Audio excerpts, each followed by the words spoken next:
Hey everybody, Joe Morrison here with the 49 SAF pod. I hope things are going well for you. So this week we're talking with Kristy Naylor and Penny Gage of the State of Alaska's Department of Commerce, Community, and Economic Development. Both wonderful and amazing people with different skill sets that are being instrumental in getting the word out and the legislation out for Alaska crowdfunding. So Kristy Naylor is a securities professional. She's an enforcement officer, chief of enforcement, I think, at the state.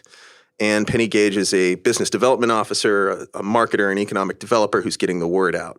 So they've both been really important in offering this really unique legislation to Alaska. Although, 35 states have it at this point. Here's the deal. If you pay $150 to the state of Alaska's Department of Commerce, Community, and Economic Development to register for a crowdfunding security, you can offer that security in Alaska to Alaskans, as long as you're an Alaska-based company, and raise up to $1 million in 12 months. Now, there's more fine print, but one thing I think is really important about this legislation is that if you start off with the state of Alaska and you really understand the law, it should not be an issue that you will get crosswise with securities regulations. And I've seen it once or twice where Alaska startups have said, yep, here we are, we're out there, we're raising capital.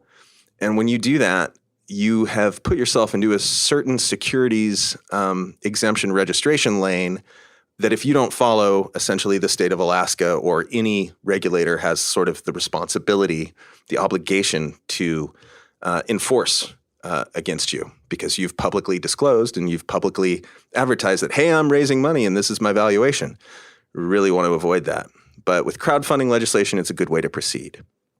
Anyway, one of the things I think our conversation's great about is that we cover really entrepreneurs and investors being careful, having a trusting relationship, and finding ways for Alaskans to invest in Alaska, which is, of course, one of the guiding principles of the 49th State Angel Fund. So without further ado, let's get rolling. Here's Kristy Naylor and Penny Gage at the State of Alaska.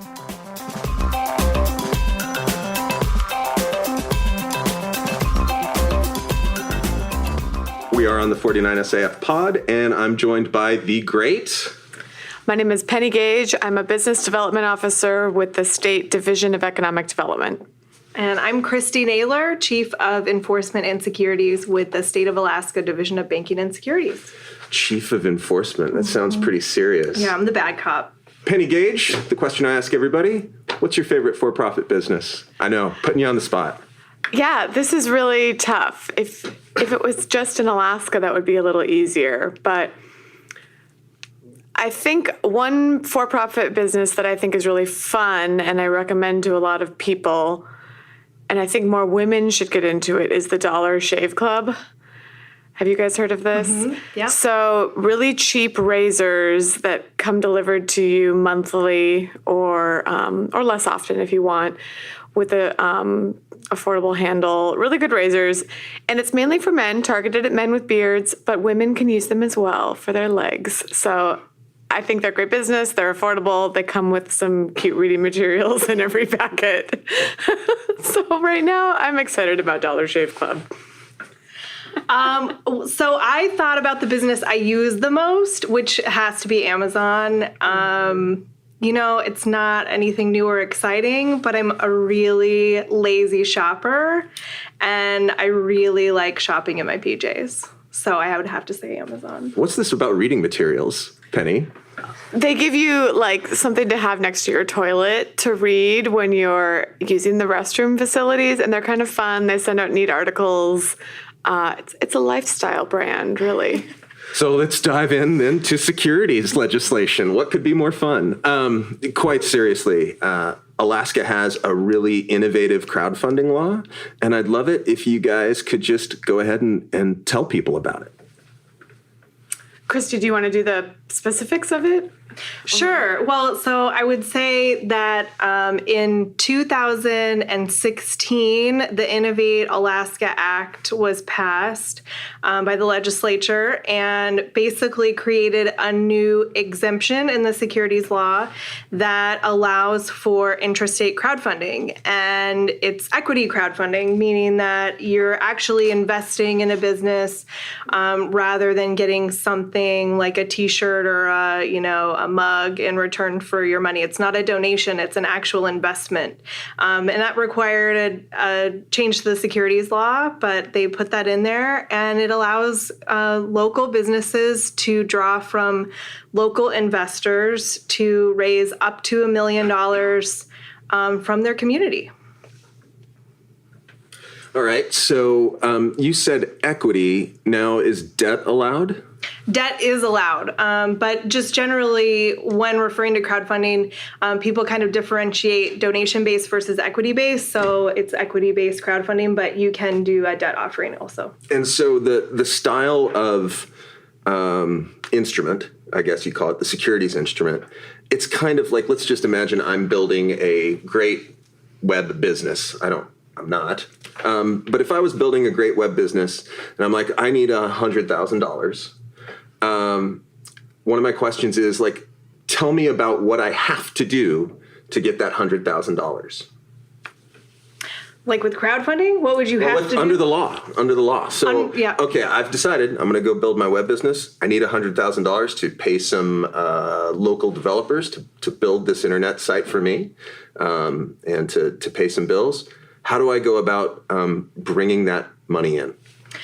So you would decide that crowdfunding is the vehicle that you want to use. There's lots of other ways that you can raise money under the Securities Act. But if you're going to use crowdfunding, basically what you need to do is you need to get your plan in place first. And I think Penny can talk about this more specifically. But as far as the state goes, it's really simple. There's a form that you have to fill out and file with our office talking about what type of offering you're doing, who's involved with the business, some basic disclosures.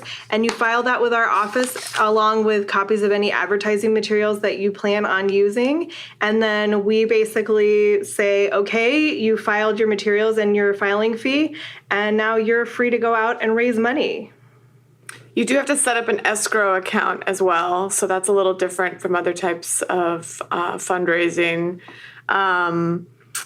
We recommend that you consult with an attorney to see if this is the right step for your business. If you want to bring in a lot of new investors to your company, if your existing investors are happy with that, if future investors would be on board with that, there's a lot of questions you need to ask. I mean, it sounds really easy and simple, get up to $1 million just like that, but it takes a lot of work, and we hope people really consider if it's the right move for their business.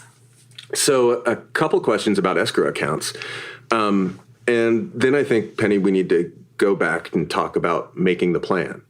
But escrow is not super easy to come by, is it? Do you know how many local institutions have said, like, yeah, we'll help you set up an escrow account?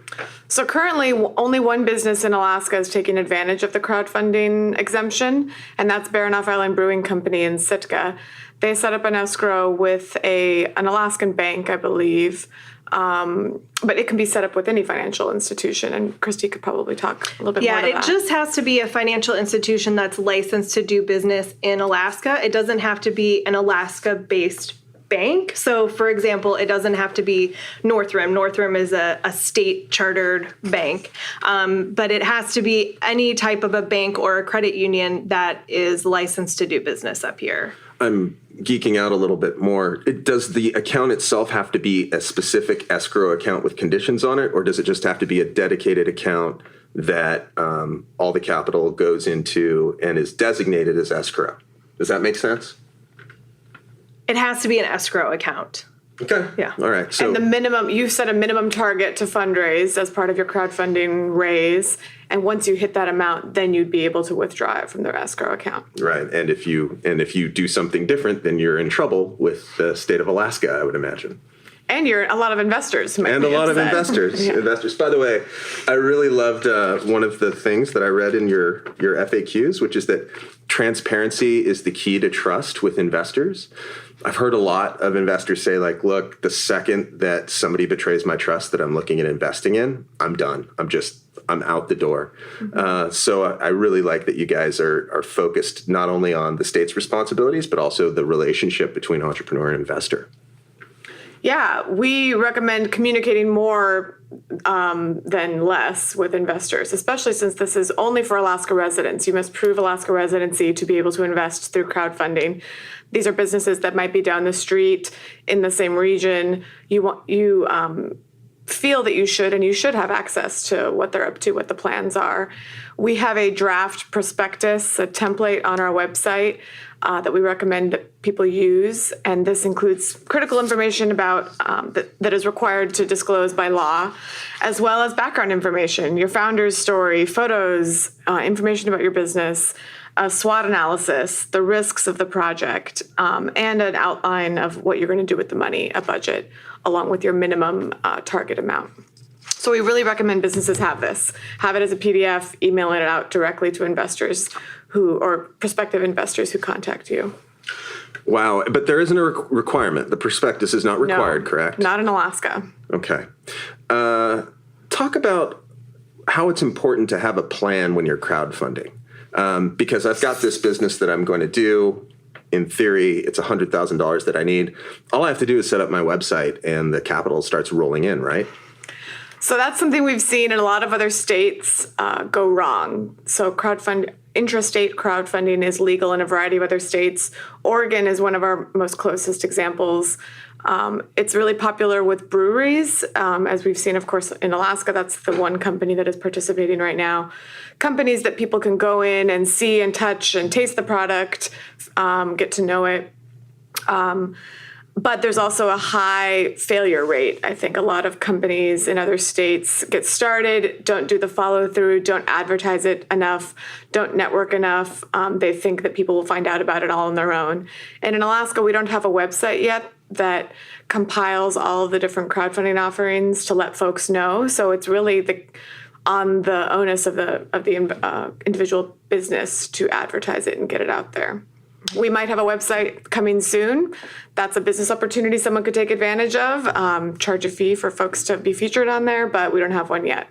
Right. And there's also, I think, this idea that, well, the hardest part is, this initial filing with the state. But what you need to do is also have a plan about, like Penny said, what are you going to give to your investors? You need to have those documents ready to go. You need to be prepared to answer questions from prospective investors. You need to be prepared to deal with media requests that might come in, because when, this is the first one that came out, I know the ADN did an article about it, and some other media, draws attention. So you need to be prepared to answer questions about this rather than just saying, oh, I'm going to put it out there and then people will invest. Because investors, like we talked about, they need to be asking questions and they have a right to know a lot of the things about your business. And you have 12 months to do it in. So you can renew and start a new crowdfunding effort after that period if you don't maybe raise your target amount. I guess one of the questions I have, Kristy, Chief of Enforcement, is, is it easy? How safe is this? Especially for the entrepreneur. Once upon a time, you meet an entrepreneur, they start saying, "Hey, we're raising money," and they've sort of publicly disclosed that they're raising money, and now they need to find some sort of safe harbor to raise money in. That can be tricky because the entrepreneur's made a mistake, and now in theory it's going to cost them a little bit to get in line with the state of Alaska or whatever securities authority is of their choice. Do you think that there's a little more flex with this law?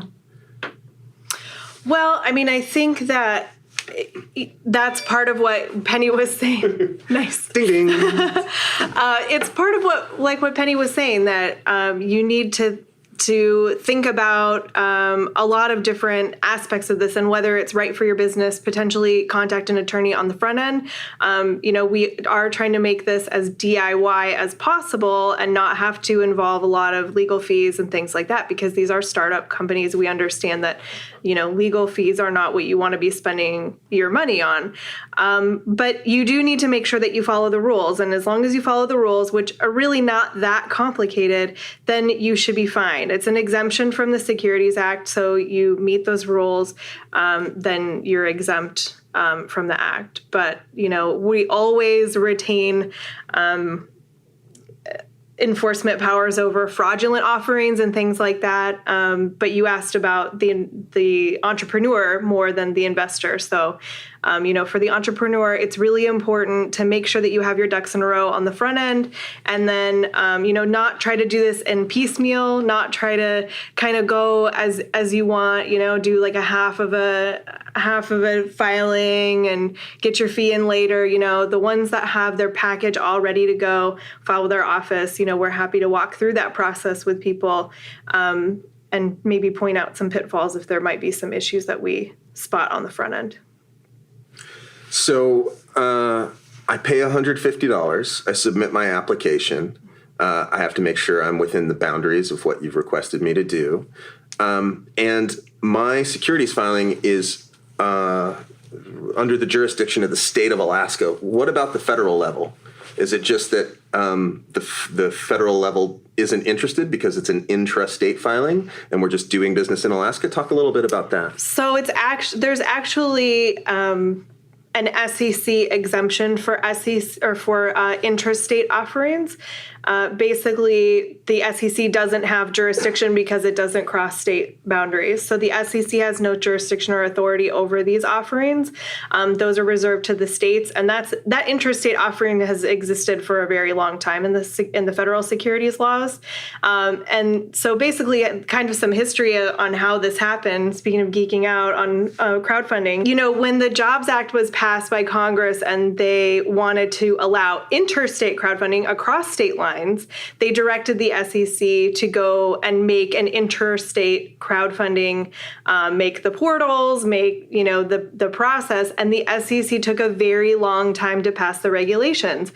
And so after about 3 years of waiting, other states started saying, why do we need to wait for the SEC? We can do this under the interstate exemption already. And so states started to do that. And then I think we're up to probably 35 states now that have these exemptions. Wow, that's really amazing. But because we're doing business in Alaska, we're an Alaska-based business, and we're just getting Alaska investors in our company at a limit of $10,000 per investor, correct? Right. Because of that, we can do this as an intrastate offering, and the SEC says it's fine. They say they don't have authority. They say it's under the jurisdiction of the state. Right. They don't make a judgment call either direction. They don't have jurisdictional authority over it. Okay. All right. And whose responsibility is it to determine that your investors are Alaska residents? That's the responsibility of the entrepreneur making the offering. So that's a driver's license. What are some of the other documents? It could be like property tax documents. It could be like a hunting or fishing license. Those would say that you're a resident or a non-resident. So it's a lot of different ways. It's not as onerous as proving PFD residency. You don't have to live here for a year and all of that. But if it's basically you reside here and you intend to remain. How much interest has there been in the community about this? It seems like I heard about it in maybe 6 months ago, right? I heard about it. We need to get the word out, clearly. That's why I'm here. So have you guys gotten a lot of calls? What are common questions you get? We have gotten a number of calls in banking and securities about this. We got a lot of calls about it when it was still pending in the legislature. We got a lot of calls about it when the regulations went into effect in November. And then we got a lot of calls about it after the ADN did an article. So it was sort of like, the more there's sort of interest in it, then we start to get phone calls. We get calls asking what types of businesses it's okay for, whether, they have to be established businesses or whether this is just for startups. And it's really for all types of businesses as long as they are Alaska-based. We get a lot of questions about the escrow requirement. and just sort of general, like, what do I need to do and how do I go forward from here? And kind of those testing the water, very early questions, that they haven't really thought about what they're doing, but think it might be an option for them. One of the things I think is interesting about the law is that it allows for people to invest regardless of wealth or experience, which is kind of neat. Most angel, quote unquote, funding and financing requires you to be a high net worth individual or some kind of accredited investor. This requirement's just not here. Correct? Children could invest. Adults can invest. Right. And the accredited investors, there's still a spot for them in this. They don't have the $10,000 limitation. They can invest more than $10,000 in a crowdfunding offering. But yeah, really anyone, as long as they are an Alaska resident, can invest in the business. And this is really getting to the idea of community investing, which keeps dollars in communities, which builds wealth locally. So that's the bigger idea around this type of thing, is that we're able to grow the Alaska economy through Alaskans, and you don't have to be a wealthy individual to do that. But you do need to be careful, right? Just like you can lose $10,000 in the stock market with Groupon, you probably shouldn't be putting your whole life savings into the web company that I'm intending to build, right? Right. Just because you can invest $10,000 doesn't mean you have to invest $10,000. I know the offering that's out there right now, I think the minimum investment is $100. Mm-hmm. So, only invest what you're comfortable with potentially losing outright, because it could just not happen. You could not see that money ever again. Or if it does become successful, you might not see a return for some time. So you need to be ready to have that, or be prepared to have that money locked up for a period of time and not have access to it while it's, being invested by this business. Yeah, this investment is not guaranteed. It's your responsibility as an investor to read about the company, to try and meet them, to look at their prospectus, learn as much as you can about them before you invest your money, and look at what they're offering. Are they offering the possibility of dividends? What's their structure like with ownership? What are you really buying with your $100 or your $10,000? And I'll definitely, throw my 22 cents in that investing in startups takes often a lot longer than 5 years, maybe as long as 10, to start yielding results. So absolutely be aware that there is a time to liquidity, and be very, very mindful. Also, consult a financial professional near you about asset allocation models, right? Yeah, absolutely. Right. Well, and I think companies equally need to be aware that people are investing, their hard-won money in this, or hard-earned money, into your company, and are going to have questions. They're going to want updates. How are you going to keep them in the loop? How will you inform them, whether that's Facebook updates of the new building you're constructing, or emails, or just keeping them involved, because now you have all of these new folks who feel like they're owners of your company, and they are. So there's expectations on both ends that need to be tempered, I think. Yes, I agree. Okay, all right. Nodding vigorously here on the 17th floor. So that is Alaska's new crowdfunding law. And it is, what was it called? The Innovation Act? What was it? Innovate Alaska Act. Innovate Alaska Act, getting Alaskans to invest in Alaskans. Final thoughts on this law or crowdfunding in general? Kristy, Naylor? Well, like I said, I don't think it's necessarily the only option that's out there. I don't think everyone should turn to this as the be-all, end-all, but it could be a good opportunity if you're looking to raise an amount of money and you think that community investing might be a good vehicle for that. Just make sure that you have that you're prepared both as the business, as an offerer of the securities, and also as an investor, that you're prepared with the questions that you want to ask, and that you get those questions asked before you hand over your money. Superb. And final thoughts from you, Ms. Penny Gage. I agree with Kristy. Look at the other options of financing. There's a lot of different ways to raise money out there, whether that's through friends and family, angel funds. So just see what's right for you. This sounds easy and quick, but make sure you're ready. You can even allocate some of the money that you raise through crowdfunding to your social media consultant or something if that's what you need capacity in. Just be upfront with your investors that some of your money is going to go towards that. I think people underestimate the amount that they need to advertise this and to push it and to work on their websites and online presence. Well, right on. And thank you so much for spending some time with me today. And this is the Atwood building, right? Yep. Okay. So we're signing off from the 17th floor of the Atwood building, where Penny Gage and Kristy Naylor listen to the sounds of Hillary Duff from time to time. And when I'm available, I join them. That is our sign off. And I'd like to ask one thing, Penny. Would you send us off with some beautiful words in your amazing Spanish? Always envious of Penny's Spanish. It's so beautiful. Oh, I haven't practiced for so long, although I was reading an article. Por favor, un poquito palabras. Bueno, gracias por escuchar. Nos vemos para el próximo episodio.